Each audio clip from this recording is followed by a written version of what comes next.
Hey everyone, Bruce Eckfeldt here. Thanks for checking out our YouTube channel. Make sure that you subscribe and turn on notifications so we can let you know when the next video is posted. You can also check us out at eckfeldt.com for more great content. With that, let's go check out the video. You're listening to Scaling Up Services, where we speak with entrepreneurs, authors, business experts, and thought leaders to give you the knowledge and insights you need to scale your service-based business faster and easier. And now, here is your host, business coach Bruce Eckfeldt. Welcome everyone. This is Scaling Up Services. I'm Bruce Eckfeldt. I'm your host, and our guest today is Fran Biderman Gross, and Fran is founder and CEO of Advantages, which is a New York City-based digital marketing and branding agency, and we're going to learn a little bit about both what she does for clients and how she helps clients find kind of the core of their message and communicate that out. We're also going to learn about how she's grown and scaled her business as a service-based business. So, Fran, welcome to the program. Well, thank you for having me. Yeah, it's a pleasure. So why don't we start with a little bit of the backstory? I know you've been working on this business for a little while. We've known each other for a while, and I've been kind of privy to various stages of it. But why don't we give the audience a sense of, I guess, maybe even what you were doing before Advantages, how Advantages came to be, and a little bit of the journey that it's been. Absolutely. Boy, it's a mouthful for sure. I don't know what I was doing before Advantages, actually. Selling Tupperware, maybe, running sample sales for my late husband's family business, all sorts of entrepreneurial endeavors. But I would say really Advantages has been in my blood since 92. So definitely have raised it, skinned my knees, put on lots of Band-Aids, broken a few bones, or a few people's noses. I'm not really sure which. And just really have, taken it really to Inc. 5000 and Inc. 500, best places to work was definitely the highlight of something that we didn't really even expect. So that was really the apple. Yeah. I don't know, the prize, I guess. And also just really running the gamut, working with just such a phenomenal team. But it's been an evolution, really. Yeah. We started out as a mom and pop corner printer, right? So we started printing black and white, really what I used to call just crap printing, letterheads, envelopes, business cards, things of that nature. And we learned along the way, because I wasn't a daughter of a printer. My late husband, who's my partner, founding partner, wasn't a son of a printer, so we knew nothing about how to make sweaters and do some accounting work. But other than that, one could argue I learned much later in life, what a P&L really is. But being a daughter of an accountant, that said, we had, I really focused on marketing in school, and, where did printing come into our genes? I don't know. I couldn't stand the smell of ink. I couldn't even work in the, in the facility for a while. Yeah. But it evolved, right? Because everybody just kept asking me questions, why do I need this? Or I want this. And I would ask them questions. Some people I would really piss off. But for the right people, they didn't come to me for the solution. I really wanted to help them with the solution. It's really how we evolved really into an agency, really crossing over, not becoming, the print company that it could, because we do far more consulting at this point, helping companies really get noticed. And by product is, by which medium and where does it live, whether it's online or, in your mailbox. That really matter to us. Of course, we like the hybrid. We think that matters. But it's really about, what's the one thing that you're going to be focused on. And my favorite word, you know what it is, why. And it started long before, really understanding what the heart of a company really was, and really understanding that communications foundation was the crux of it all. Like, why does your company exist? Don't tell me to make money and to go on vacations and build whatever house. It's not about that, right? Your company exists for a complete purpose. And I want to understand what it believes in, and I want to understand why it existed. And there's always a cool, sexy story. You have to pick that story, but you don't have to flower that story. And elevating that story gets you into that tribal mode of, like-minded, and you know who your best customers are. They get you differently. They probably even sent you a Valentine's Day note today. You know who they are, because they get you in a place in your brain that you can feel, but you can't speak. And that really started to completely shape, the foundational elements that we believe that a brand really needs to understand and articulate. And we've done a lot of work over the last 10 years with core values and Gallup and Strength Finders, and really tracing back and writing the white paper, if you will, on how moral and ethics really evolved from community into, the 50s, where we really brought it into organizations, right? Dennison introduced it into an organizational behavior. And the truth is, businesses are small communities to which we might argue we spend more time than we do at home, right? Yeah, a lot of people do. Exactly. Unfortunately, when you love it, it doesn't matter-ish, at least in the beginning. But when you can really harness those values and use them and share them, not only with your team, but your vendors and your customers, you start to really align with a different mindset. And you really can do anything with them and for them, right? You can sell your products, you can change them over time, but you know who the go-to is to solve that problem. It doesn't matter what the product actually is. Yeah. The evolution has just been really incredible, especially in the last 10 years, kind of really unlearning. I've been called the printing princess for a long time now, but really people definitely know me as, the strategista who really understands how to implement why you do what you do and attract and repel the like-minded. Fascinating story. I like the idea that you kind of went from this, very kind of transactional, let me do your print job, let me print your letterhead, to kind of, what is the letterhead? What's on the letterhead? What are you trying to say? Well, backing up those questions to the point of, well, why are you actually in business? Like, what's your purpose of being and stuff? And I think it's a fascinating story. And I think it's one that is it's an interesting one to follow, but it's also, from a strategy point of view, an interesting one that I think a lot of service-based businesses are in the problem of. If your service is transactional, you will be at the very whim of the market and, the person next door who's willing to do it for a penny less. If you are much more around the consultative, helping you figure out, your existential meaning, that is not something that I'm going to, this other person next door that I think they can do it for 10% less. It's not nearly as much of a kind of a price commodity game. What's the conversation look like with a client at this point in terms of, helping them have that conversation or discover those values or answering those questions on purpose and why they're in business? What does that look like? I'm assuming it's a fairly involved process, I guess. It's simple, it's just not easy, right? So every good, tried, battle-tested process is going to yield consistent results on the other end. And after 10 plus years, of honing, I'm going to say skill-based questions to emotional intelligence, right? Being able to really help organizations, whether it be teams or leaders or teams of leaders, really go on this journey to understand, why are we here? And that, it gets very personal. And sometimes we get comments like, well, I didn't know I was going to take a psych eval today. But the truth of the matter is, you're here for a reason. You can't get excited about coming here, wherever here is, every single day, jumping out of bed with great intention and really maintaining that without some great anchors. And every visionary leader that we've really worked with successfully, and of course we could talk about successes and not successes, but the really engaged and aligned organizations that we've really been fortunate, certainly in the last number of years, as you watch our brand come back to us like a boomerang. At this point, they pretty much say, this one told me to trust you, and how can you get me noticed? And they do get it on some level.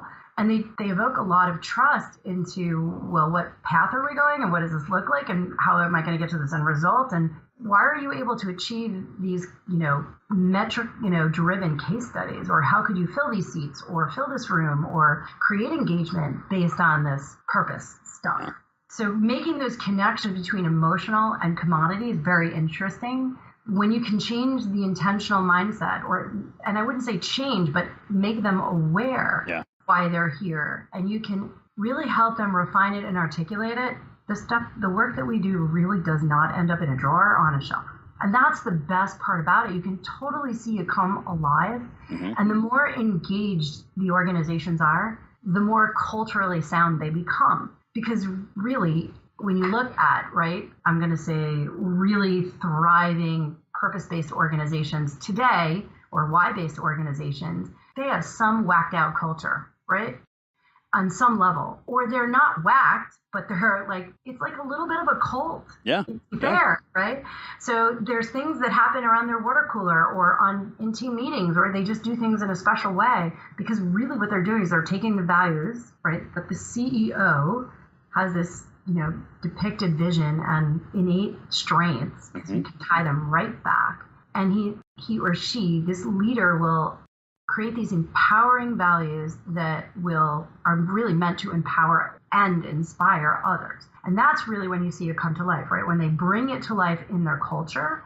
And it's so rewarding because you can see it so quickly. On the marketing side of it, which is usually the place where we're brought in to start, is how can we align an experience? How can we speak about it in an elevator or a perfect intro, if you will? Mm-hmm. And how can they validate it through the experience, through whether it's their in-store or online, right? Because that's your brick and mortar. That's the way that someone's going to validate, oh, I met this guy, he told me about the service, I'm going to go check out his site, right? That's typical. So the conversation and the way you felt meeting this CEO, leader, person, team, company, or brand is going to be validated some way, somewhere online. Socially, LinkedIn, Instagram, Facebook, doesn't matter where, Twitter, as basic as your website. So is the feeling that they had when they walked away from talking to you and then going to see your website, is that in alignment? Yeah. Right. And then you look at service-based companies, and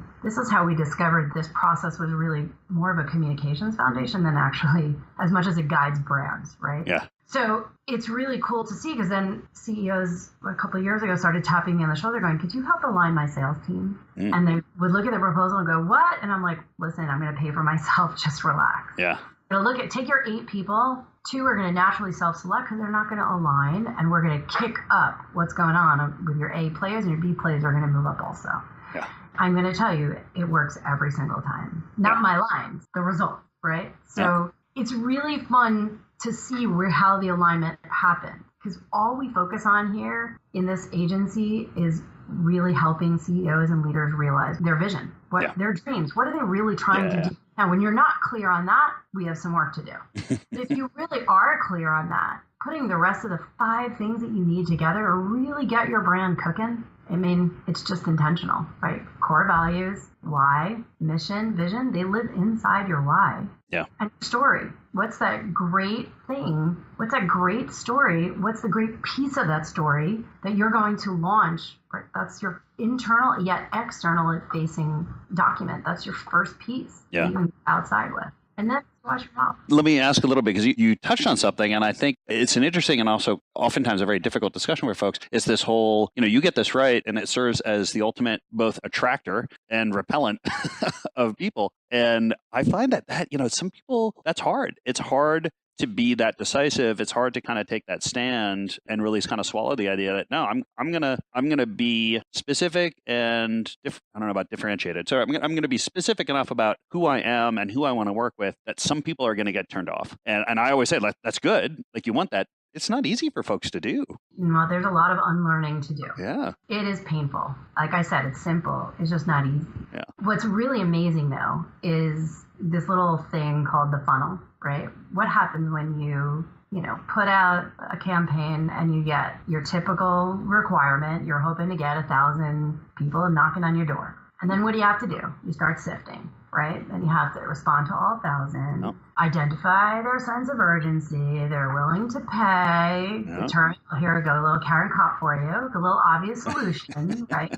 Start sifting down the funnel all the way down to the end, and what are you left with? A couple of good warm leads, maybe a proposal or 2. Yeah. And what's really cool is I say all the time, flip the funnel, make a megaphone. I want to amplify one thing that some people are just going to love. Yeah. They're going to get it, and then I could let them be the ambassadors, right? Let them go find, right?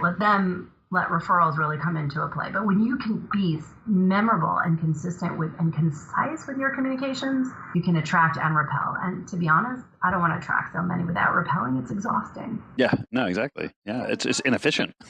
Just to give you a really queer or I don't know, uncommon example. Yeah. One of the things that we do for our clients was by accident. Somebody said, I'm so excited. I got like 82 applications for this position in our company. And I looked at that person, I'm like, 82? Are you crazy? I don't want to interview or respond to 82 people, right? So we all have our little scorecards, right? Depending on what method or tools we're using, right? Yeah. So they start to sift them through, but I want to get it right out of the first time. I want no more than a dozen people. And then I want to put them through, they have to think about if they really want to be part of this culture. So you start testing for core values, skill you can train for. Yeah. I'm not saying it's not important to put in the ad. I'm just saying put it at the bottom. Because if you're in the right category, so you're in the right skill set ballpark, you can't hire for fit. Yeah. You just can't. So you have to interview for it. Yeah. And that, that's how you start working back from, like I said, over the last couple of years, right? So the leader would say, hey, could you help me with my sales team? It's great. So I got a great website. I got a cranking sales team. Then what happens? Oh, customer service is not delivering exactly the same story in alignment with the sales team. It's like, okay, let's go work with customer service. That's really normal for a marketing agency to do, right? But it's really communication. So, of course, you start writing playbooks and you start taking these unchanging core values because they're really rooted in strength. And I say that a couple of times because there is a way to do these that are just like amazing. And they really are. They're prompted by visceral verbs, but they're rooted in strengths, which means they're rooted in data and a bit of psychology. When you do it right the first time, you know what happens, right? You never really have to do it again. Yeah. And, in the last 11, 12 years now that we've been, is it really 12 years? 12 years we've been developing core values. They really are unchanging. Matter of fact, about a year or so ago, we went back to 10 companies that we worked with 10 years ago and started calling people that we haven't spoken to in a while and see, what was happening and what were they, was it on a shelf? Was it in a drawer? They're like, no, we're really using it. Matter of fact, and we got great stories. I partnered with this guy. I use it, to hire people. Our culture is alive and well. We bought 2 other companies. They're all in alignment. It's like it becomes a decision-making filter for everything that you do. Yeah. And internally, it'll serve the people. And externally, it'll serve the client. Yeah. Well, and I like the way you phrase that, the whole idea of, your values are a tool to make better decisions faster is always kind of this idea that I have is it's not a feel good thing. It's a very practical decision-making framework to be able to say, look, we can go down path A, B, or C. Well, based on our values, it should help clarify that. And we shouldn't have a whole lot of argument. It shouldn't be, a day debating it. We should be able to say, well, it's pretty clear. It might not be easy, like you said. Like it may be hard to go down that path, but it should be clear that that's the path we need to be going down if we are going to live our values, if we are going to stay true to our values. So in the last couple of years, we don't take on a new client contract without doing a values test. Yeah. So what does that look like for you? I'm curious. Well, I could put up my values, but you can't see them. Yeah. You can go to my website. We really do. We live them out loud. They're on the wall. Everything we do, really, we don't start new programs or processes unless they're in alignment with our vision and our mission. And our values are an absolute filter every single thing we do, right? So for example, I could be on a pitch and this comes up a lot. Sometimes clients don't want to put in the work. They want you to wave their magic wand, as they call the printing princess to do. And they say, just make me a great campaign and flood my stores or flood my... Yeah. I'm like, listen, let me explain something to you. We're going to thrive if you understand that my wand stays in a drawer and we're engaged, because really what we are Sherpas. Right? What we do is burden the goals that you have, and we walk you bit by bit, step by step, but you have to engage with us. We won't thrive any other way. We will not wave our magic wand and all of a sudden, poof, out the other side comes this amazing campaign. Our clients really need to walk this path with us. And we really burden, we really take it personally. Yeah. So when the leadership team says, hey, they want to hire us, we go back to the leadership team and say, this is awesome. Well, we don't usually get to a proposal stage. We actually do it before proposal stage because it saves a lot of time. But when we're having trouble with things, we go back to the values. When we're looking at new products or services or anything, we go right to our values. Yeah. Is this going to help us aspire higher? Are we going to be able to earn trust? Are we going to be tenacious about this? And are we process oriented? And what's really great about that is I can hand those values out to that team that I work with and love so much, and they do the same things that I do. And they are empowered to be tenacious. I might not like the decision every single time, but I love the outcome, and they're going to do it in their own way. So, that's the trust, love, and respect that you have to have as a family and a team.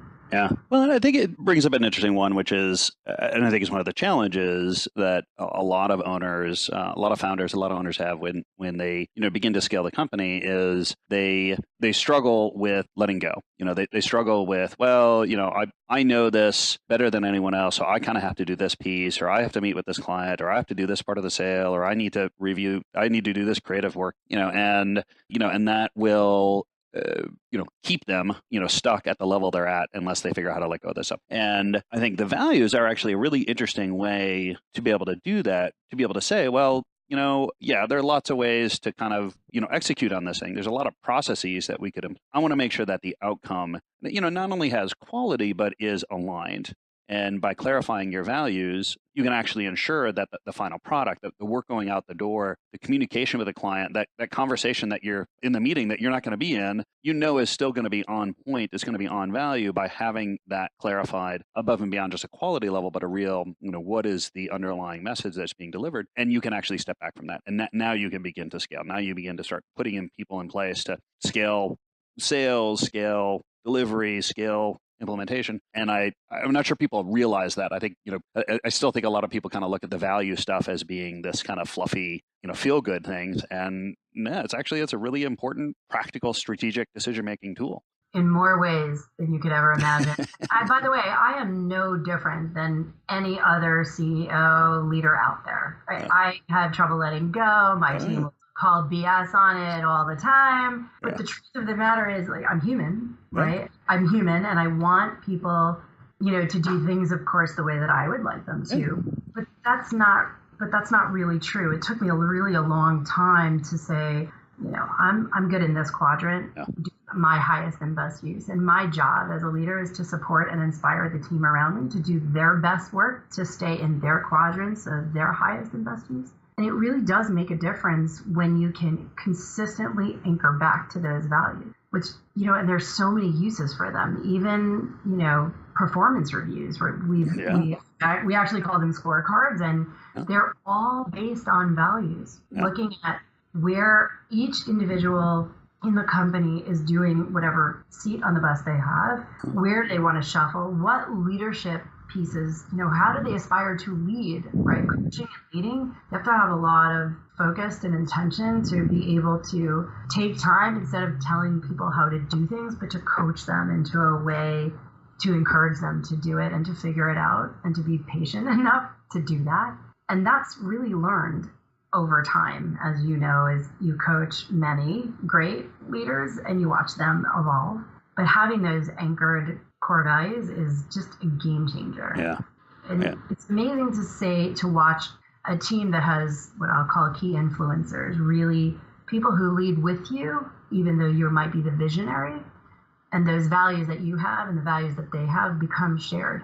Mm-hmm. And then, so we're really looking at company values as shared values, much more than core. People have core values. Organizations have values at their core, but they're shared. Yeah. So it's kind of fun to give ownership to everyone. Yeah, it's interesting way to look at it. And how? So let's go back to how your kind of engagements look. How does the process work? I guess where are you at this point in terms of helping companies through this process? What does it look like? Are you setting up offsite retreats with things? Are you going in and do investigative research? Do you meet with employees? Do you meet with customers? Like, what does the process actually look like? If someone's going to engage you to help answer these questions, help advance this, what would they expect? Or what should they expect? So first of all, everybody always wants you to go off retreat and speak to 1 million people, but they want it done really quickly. By Tuesday. They don't want to pay the price tag for all the labor that goes into all of that stuff. And in truth, we really, as a traditional, if you will, a traditional agency looking at a discovery process, which we did in the earlier years, and looking at what do you really need to start? Even if you're a really big global company, what do you really need to start? So these 5 foundational elements were really key, right? The why, the mission, a clear mission, a clear vision, articulated shared values, and a story. And it's really very much about what people are coming to you for. So if someone is coming to me, they typically come to us to fix something larger. And it's funny because I'm really always tagged as this cross between a psychologist and a chiropractor. Because really what I have to do is I have to take the project, I can't really pay attention to the brand per se, because it's on the wrong side of the P&L. They don't really want to invest in it in that way. So it kind of gets hidden a bit into the big project, the big website, the trade show booth, whatever it is, whatever big campaign, or of course branding, which is the most holistic, because then you really look at all of those elements. But if you're starting with a website, you still have to do the communications brand foundation before you can even understand, more elevated components of what you need. So we looked at a lot of discovery processes from a lot of very wonderful colleagues and competitors and realized, here's what we're going to do. We're going to start with those 5 things.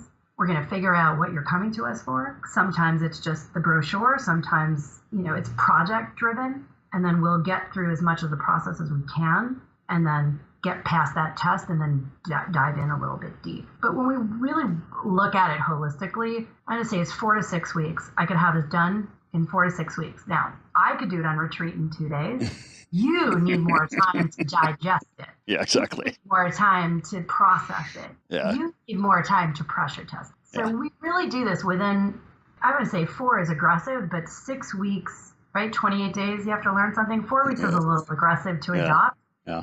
It's usually about 3 months to get from initial request to deliverable. And sometimes those delivers are rolling all along. Yeah. And remember, we're dealing with visual and verbals, right? So the discovery process is broken into a couple of components. The visual side, where we get through all of the why discovery, get you into a draft, what we'll call a working draft, 80%, right? And perfection is the enemy of done. So 80% there on your why, your mission, your vision, and then really take some time to develop the values by yourself, with your team, depends on what the dynamics are. Usually within 3 to 5 meetings, which are never more than a couple of hours, we could do a day and a half intensive and get all the way through it, and then just start on the visual stuff, right? So the logo refresh, and then go right into whatever the deliverables are of the project. Could be for startups, it's usually like an investor donor deck and a very scaled back site.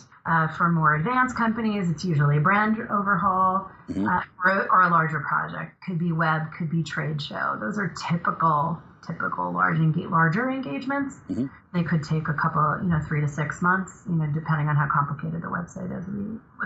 This is where our printing history is to your advantage, because we like everything done. We want to keep it moving and keep momentum. Yeah. And family work is great too, because it's not your typical project manager, right? We have a strategy team. Yeah. You always feel like you're walking a 3-legged race. So you're always attached to people and you're not working with a project manager who's completely disconnected from it. It's a bit anti-agency, because I never do anything like anybody else. Well, that's good. That's good. And you know me long enough to know that's true. I do, and it is true. Oh, this is good. Fred, this has been a pleasure. We're going to hit time here. If people want to find out more about you, about Advantages, about the work that you do, what's the best way to get that information? I would definitely tell you to visit our website, advantages.net.